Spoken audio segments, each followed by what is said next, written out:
Meghan might not have been carried by somebody who was definitely smoking dope and drinking while she was pregnant with Meghan. And I suspect these things might well have had an effect upon the fetus. And I basically think Meghan's demeanor conveys the characteristics of a genuine sociopath, a genuine narcissist, and a genuine dark triad personality. How did Meghan Markle become Meghan Markle? Lady Colin Campbell has written the book on the subject. She joins me now from Castle Goring. Lady C, I really wanted to look into the early years of this woman and try and discover why on earth she became someone so twisted, so determined to bring people down, and so different to her other relatives, Lady C.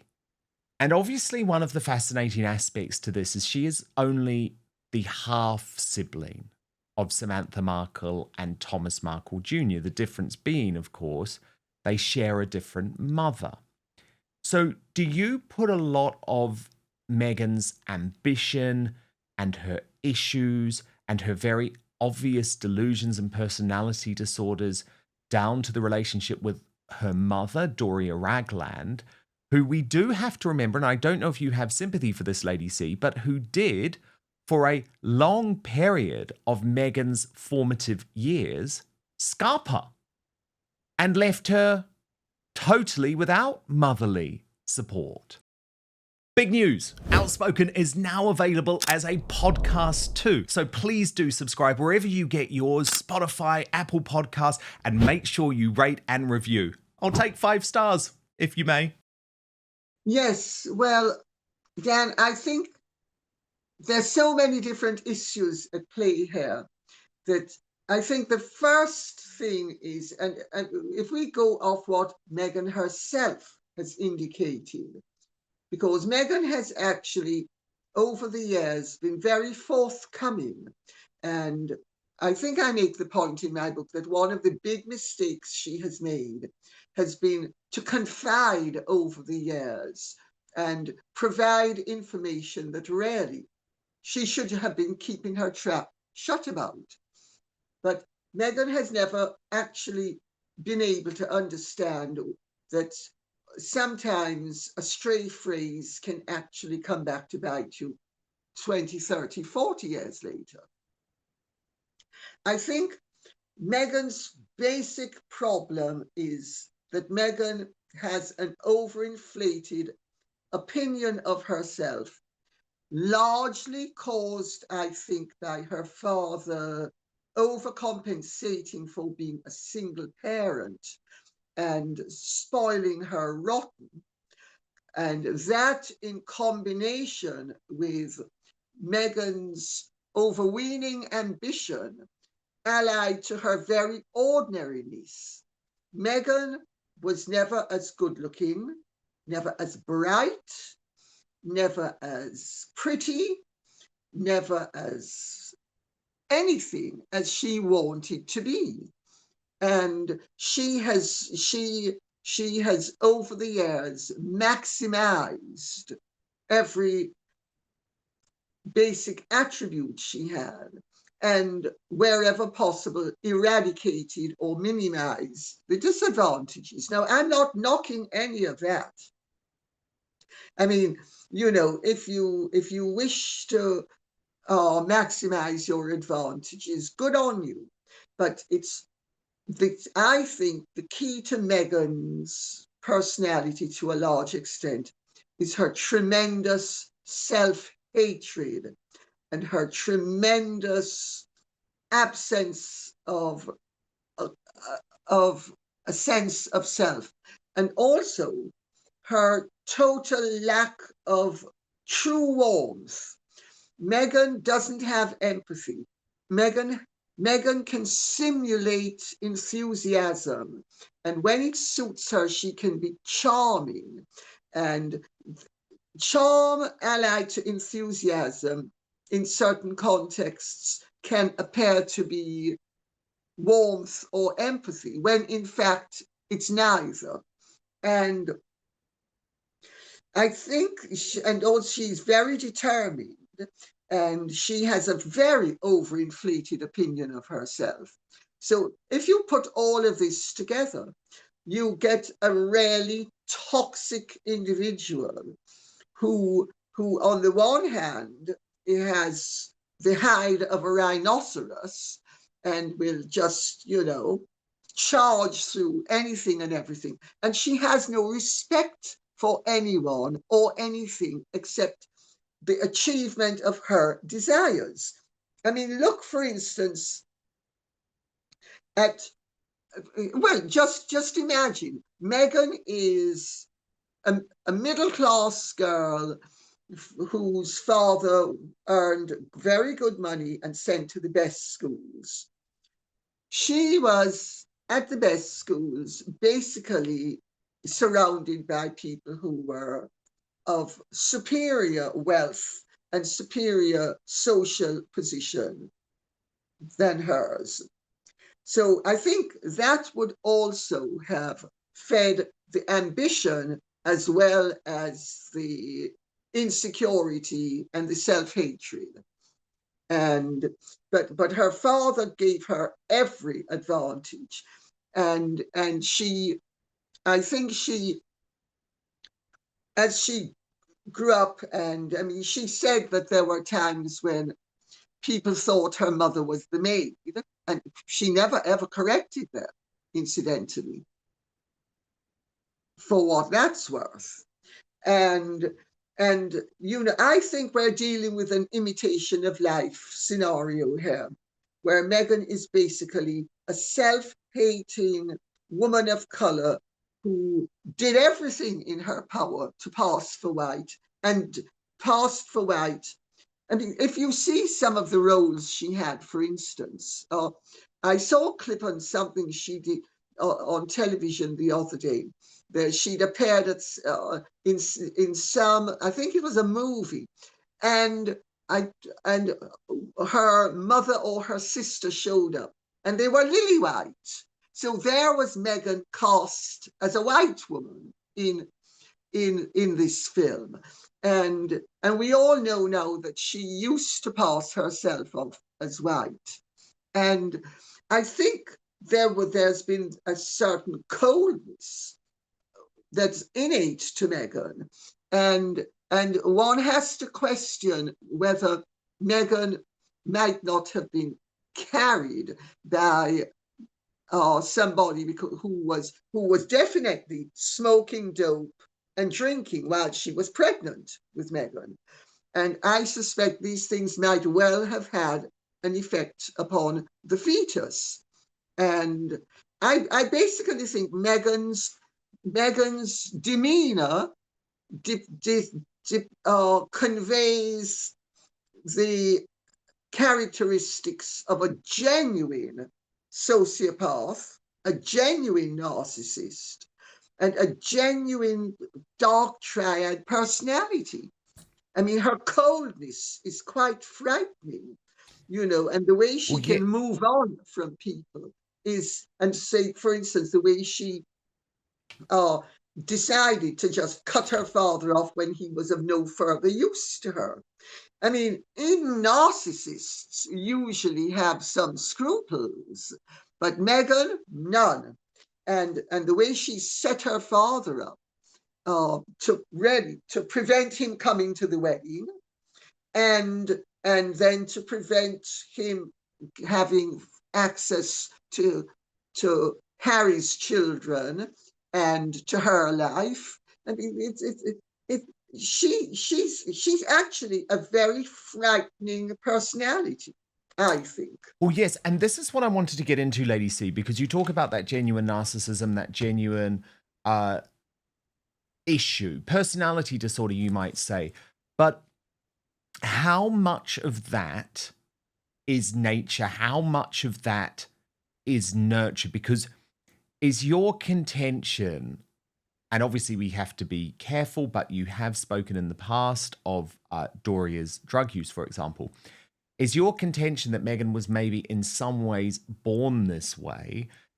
Does that provide her any excuse for some of her Well, behavior? And then I does, think, sorry, you come in. sorry, go on. No, go on, go on. Well, then I was just also going to link it to Prince Harry as well, because your contention is also that Prince Harry was potentially born with some type of handicap too. So is that why, as a combination, they're so toxic? But sorry, I know there's a lot there for you to get into, so go ahead. But first, we've been told our whole lives that wrinkle creams were the easiest way to look younger. Now one doctor says, that's nothing but old news. According to Dr. John Lake, the world-renowned Beverly Hills beauty expert, most wrinkle fixers on the market are nothing but glorified moisturizers. He says they hardly make a dent on your appearance. Some, check this out, can even be harmful to your skin. Recently, Dr. Lake has focused his attention away from mainstream cosmetic practices so he can pursue a revolutionary anti-aging breakthrough, one that some experts say could empty the wallets of the cosmetic industry. He describes it as almost like Photoshop for your face and says you may even be mad after seeing how easy it is to visibly erase your wrinkles from view. His personal clients have dubbed his new do-it-yourself technique the age rewinder method because it can take years or even decades off your appearance in under 2 minutes. In light of this amazing breakthrough, Dr. Lake has released a step-by-step video to the public. It's free, it's uninterrupted, where he outlines exactly how to use this simple solution from home. And he says if it helps even one person look younger or feel more confident, he will be thrilled knowing he helped. The video has since gone viral. At first, it was shared by users on Facebook, but since then, it's racked up over 2.3 million views and counting. The comments and feedback have been outstanding, with thousands of women reporting they look decades younger. One even commented, best results of anything I've used. I can't believe how well this works. I'll never stop using this. I don't understand how it works, but the results are great. Thank you. So you can find out more about this yourself right now. Just go to bhmd1.com/outspoken. That's bhmd1.com/outspoken, or click on the link in the description box below.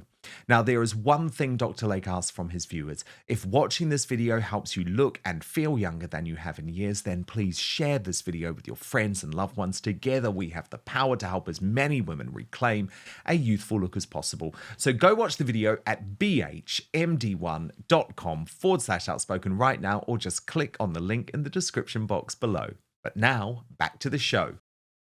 Well, well, I think it's called a folie à deux. You know, two very flawed, very damaged, very damaging and dangerous people get together.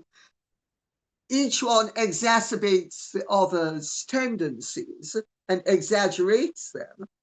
And you end up with a level of toxicity that you wouldn't ordinarily have. I mean, there have been movies made about this. A brilliant movie that was made about this was made, I think, most likely in the 60s, Conspiracy of Silence, about the Leopold Loeb murder case, where you had two children who were very bright but very damaged, and they ended up killing a child. It's a very famous murder case in America because the Leopolds and the Loebs were two of the grandest and richest Jewish families they were New York families. And it's so, but if you're born damaged, that might provide an explanation, but that doesn't actually give you an excuse, because it might give an explanation. But I suspect that with Meghan and with Harry, it's a combination of nature and nurture. I think Harry is basically stupid. He's basically uneducable. Meghan is not stupid, but she doesn't learn. And if indeed her mother's drug and drink consumption, as has been described to both of us by members of the family who observed it at the time. So if and there's plenty of medical research which shows that children on the fetal alcohol spectrum, that they actually have no empathy, they have no scruples, they have a switch that never got flicked on, and it's almost physiological sociopathy, and so Meghan displaying signs of sociopathic conduct, it's intelligible that in the light of what one hears of the way her mother's conduct might have affected the fetus. But it doesn't alter the fact that just because you were born with a defect doesn't mean that it gives you a free pass. Sorry, it doesn't. That's why people who commit murders end up in prison. It doesn't really matter whether they had a good reason or not, or whether they had a good excuse or not. Well, mummy drank. So I shouldn't be held responsible. Sorry, you are held responsible. As long as you know the difference between right and wrong, you are morally and legally culpable. And Meghan certainly knows the difference between right and wrong, as she has made clear on many an occasion when she pompously talks about all the things that we should be doing that she makes sure she doesn't do. And so you need to help me out. What else do you want? Because I was just going to jump in and ask specifically though about the relationship with Doria.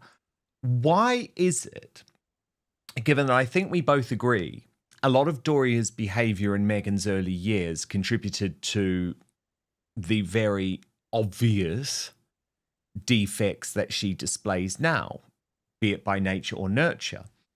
Why is it, Lady C, that she's never blamed Doria for that? Why is it that she doesn't view Doria as the problem that she has been?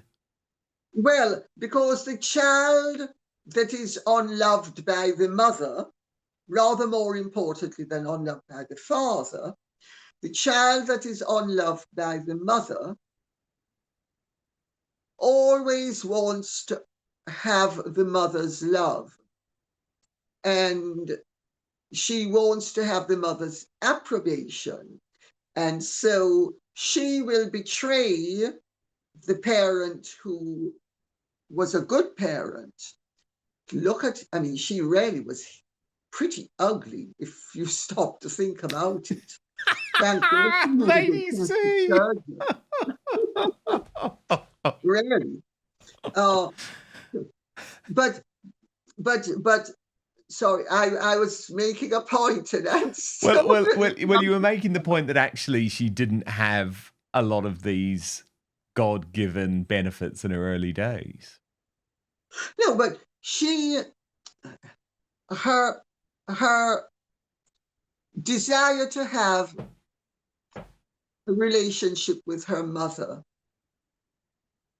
is perfectly understandable in the light of the fact that on some level she would have known that her mother rejected her, because whether her mother rejected her or not, and whether force of circumstance caused the lack of interaction, the child is going to pick that up as a rejection. And then the child, God, please, I beg of you, Dan, stop showing these hideous pictures of this child. Please, I can't stand it. It's distracting me. You don't think she was a little cutie pie? No, I think she was dreadful. And I said, I think, thank God she had a good plastic surgeon. but I think that the relationship with her mother is one of the keys, because her mother also, according to Samantha, every time Meghan went and stayed with her mother and she came back, she had a real attitude, and she would be chippy, and she would be difficult, and she would be abrasive, and she would be tiresome, and she would be trying. So Doria was obviously dropping poison in Meghan's air, even when Meghan was a little girl. And I listen, I'm Jamaican. I know the scenario of a certain type of woman marrying a richer white man to, as they would say in Jamaica, improve her color and her circumstances. And Doria did both. Because Meghan ended up significantly fairer than Doria, and Doria ended up for decades benefiting from Thomas Markle Sr.'s largesse. So I think, and Samantha has made the point, that she feels that Doria was really just there for the ride to exploit her father. And it certainly would go along with a particular type of person, let's put it that way. But it also means that Meghan would have been undermined by her mother from she was a little girl, because Doria was busy dropping poison in Meghan's air from she was a little girl. And I think that's another part of the problem as well. Absolutely fascinating insight as ever from Lady Colin Campbell. And if you want so much more of where that came from, sign up to my Substack. The address is www.outspoken.live. If you go for the paid monthly or annual subscription, you get first access to the Royal Uncancelled After Show Monday to Friday, twice the length of what you've just seen now. And you get it either live or on demand, and this is what a lot of people love, with no advertising whatsoever. One of the most important things, though, is that Substack is a free speech platform, and it protects me from big tech cancellation and lawfare, which is very important when you're dealing with the likes of Prince Harry. I would love you to be part of the community. You can also message me there direct, www.outspoken.live. Thank you so much for watching Dan Wootton Outspoken. Please click on my face just to the bottom left to subscribe to this brand new independent news source, and turn on the notification bell so you'll be alerted to our brand new live shows, uncancelled interviews, and special royal episodes. Outspoken is also now available as a podcast, so you can listen to the show every weekday on the go, wherever you are.